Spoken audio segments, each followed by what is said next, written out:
Physics second year में next topic है electrical properties of solids.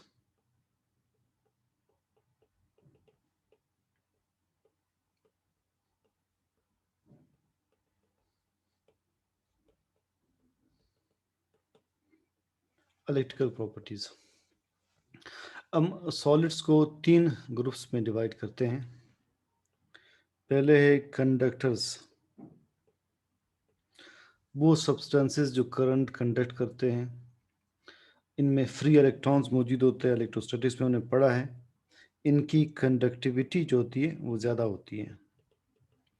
Conductivity इनकी 10⁻⁷ तक होती है और रेजिस्टिविटी इनकी कम होती है, बिल्कुल इसकी ऑपोजिट वैल्यू।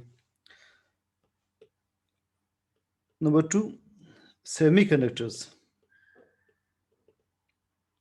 सेमी कंडक्टर अभी हम डिटेल में पढ़ेंगे। वो सब्सटेंस है कि जो नॉर्मली करंट कंडक्ट नहीं करता, हाई टेम्परेचर पर ये करंट कंडक्ट करते हैं। सेमी कंडक्टर्स, इनकी कंडक्टिविटी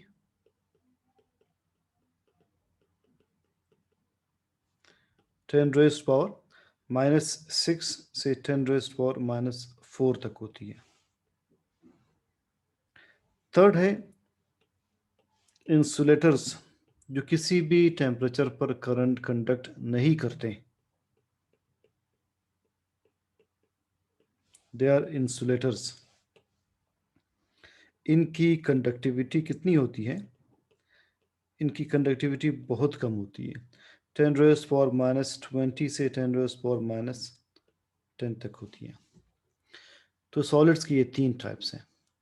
अब हम सॉलिड्स में एनर्जी बैंड थ्योरी डिस्कस करते हैं, जिसका कुछ ओवरव्यू मैंने आपको metallic solids first year chemistry में बताया था। Energy band theory. Energy band theory के मुताबिक जब सॉलिड्स के एटम्स करीब आते हैं, they are completely tightly packed, तो हर एटम में डिफरेंट एनर्जी लेवल्स क्रिएट होते हैं। वो एनर्जी लेवल्स इस तरह से क्रिएट होते हैं। सपोज ये है एक एटम का न्यूक्लियस, इसका शेल है, ये नेक्स्ट शेल, और उसके बाद सपोज हम यही दो शेल्स कंसिडर करते हैं। जो नेक्स्ट होगा यानी सेकेंड शेल, इसे वैलेंस शेल कंसिडर कर लें। It is valence shell. अगर ये सॉलिड मेटल था तो मेटल्स में कुछ इलेक्ट्रॉन्स फ्री होकर बाहर निकलते हैं। इलेक्ट्रॉन्स फ्री होकर बाहर निकलते हैं और फ्रीली मूव करते हैं। इलेक्ट्रॉन्स अब जहाँ पर मौजूद हैं, इस रीजन को हम कहते हैं conduction band. So the region where free electrons are present is conduction band. पीछे जो वैलेंस शेल में अगर कुछ इलेक्ट्रॉन्स रह गए, इसे कहेंगे valence band. Electrons present in valence shell, they form energy band called valence band. जहाँ पर इलेक्ट्रॉन्स नहीं पाए जाते हैं, जिसे अभी हमने कहा नोडल प्लेन या nodal surface first year chemistry में, इसे कहते हैं फॉरबिडन एनर्जी बैंड। फॉरबिडन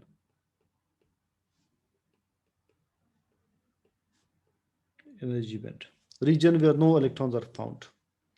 जो इससे इनर शेल होगा, जहाँ इलेक्ट्रॉन्स कंप्लीटली शेल को ऑक्युपाई कर रहे हैं, आगे पीछे मूव नहीं कर रहे, इसे कहते हैं completely filled energy band. completely filled energy band.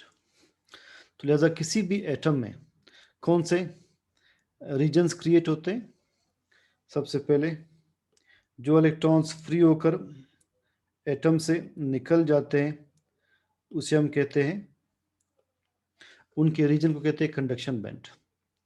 जो पीछे वैलेंस शेल में इलेक्ट्रॉन्स रह जाते हैं, वो जो रीजन बनाएंगे उसे वैलेंस बैंड कहते हैं। जहाँ इलेक्ट्रॉन्स पाए नहीं जाते उसे फॉरबिडन एनर्जी बैंड कहते हैं। जो इनर शेल होगा इसे कंप्लीटली फिल्ड एनर्जी बैंड कहेंगे।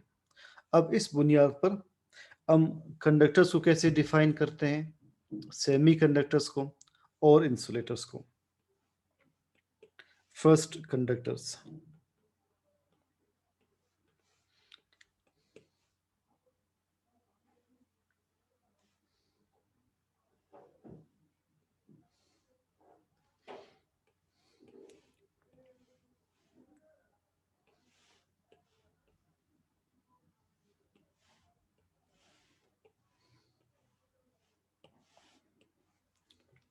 कि कंडक्टर्स में कंडक्शन बैंड में इलेक्ट्रॉन्स होते हैं। सपोज ये कंडक्शन बैंड है, इसमें इलेक्ट्रॉन्स मौजूद होंगे।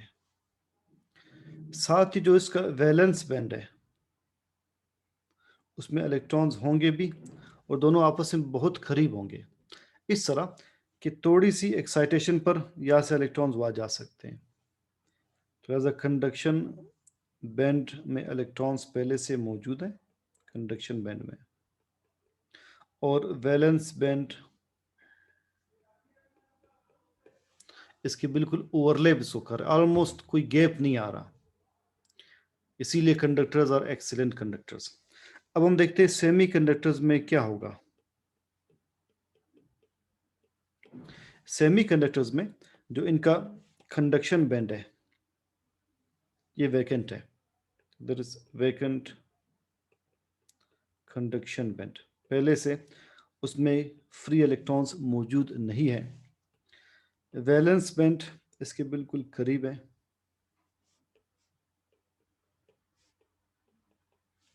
जिसमें इलेक्ट्रॉन्स मौजूद है, और दरमियान में जो फॉरबिडन बैंड है that is narrow, there is narrow forbidden band.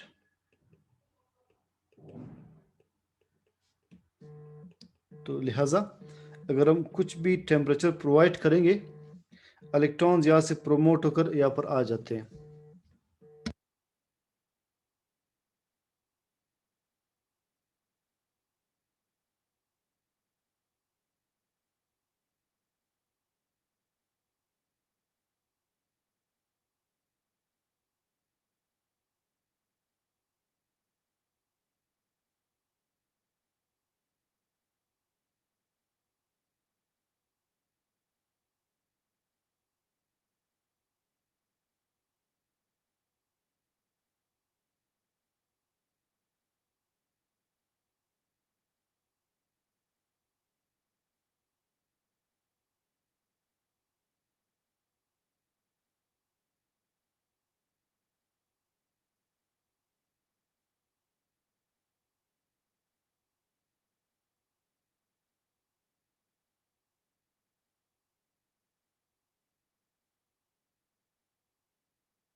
सो देखिए आप थोड़ा सा टेम्परेचर बढ़ाएंगे, वैलेंस बैंड से इलेक्ट्रॉन कंडक्शन बैंड में आ जाएंगे, ये कंडक्टर बन जाएगा।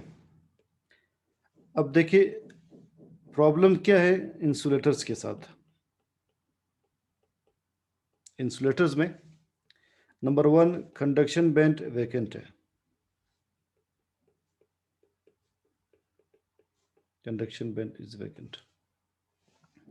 जो इसका वैलेंस बैंड है वो फुल है, उसमें इलेक्ट्रॉन्स हैं।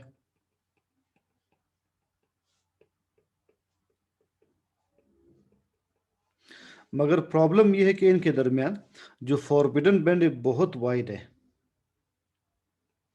There is wide forbidden band. इस तरह के आप जितना भी टेम्परेचर बढ़ाते हैं वैलेंस बैंड के इलेक्ट्रॉन्स कंडक्शन बैंड में नहीं जाते और ये किसी भी टेम्परेचर पर कंडक्ट नहीं करता। अब ये सारी एक्सप्लेनेशन अब दोबारा सुने। पहले हमने डिस्कस किया जब एटम्स सॉलिड्स में करीब आते हैं तो मेटल के एटम्स में 4 रीजन्स क्रिएट हो जाते हैं। इसके इलेक्ट्रॉन्स फ्री होकर जिस रीजन में होंगे उसे कंडक्शन बैंड कहते हैं।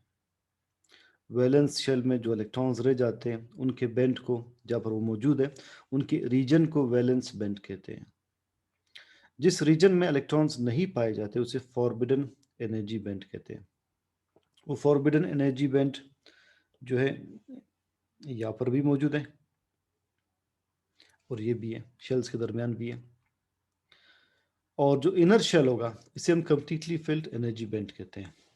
अब कंडक्टर्स में कंडक्शन बैंड में पहले से इलेक्ट्रॉन्स मौजूद है और वैलेंस बैंड ऑलमोस्ट इसको ओवरलैप कर रहा है, करीब करीब मौजूद है। सेमी कंडक्टर्स में कंडक्शन बैंड वैकेंट है, मगर वैलेंस बैंड और इसके दरमियान जो फॉरबिडन बैंड है वो बहुत नैरो है। थोड़ा सा टेम्परेचर बढ़ाकर इलेक्ट्रॉन्स प्रोमोट होकर कंडक्शन बैंड में आ सकते हैं, जबकि इंसुलेटर्स में कंडक्शन बैंड तो वैकेंट है, मगर साथ ही वैलेंस बैंड और कंडक्शन बैंड के दरमियान गैप बहुत वाइड है। हाई टेम्परेचर पर भी इलेक्ट्रॉन्स प्रोमोट होकर लाया या नहीं लाए जा सकते। इसमें इंट्रिंसिक और एक्सट्रिंसिक कंडक्शन वो कंसेप्ट आगे डिस्कस होंगे इंशाल्लाह।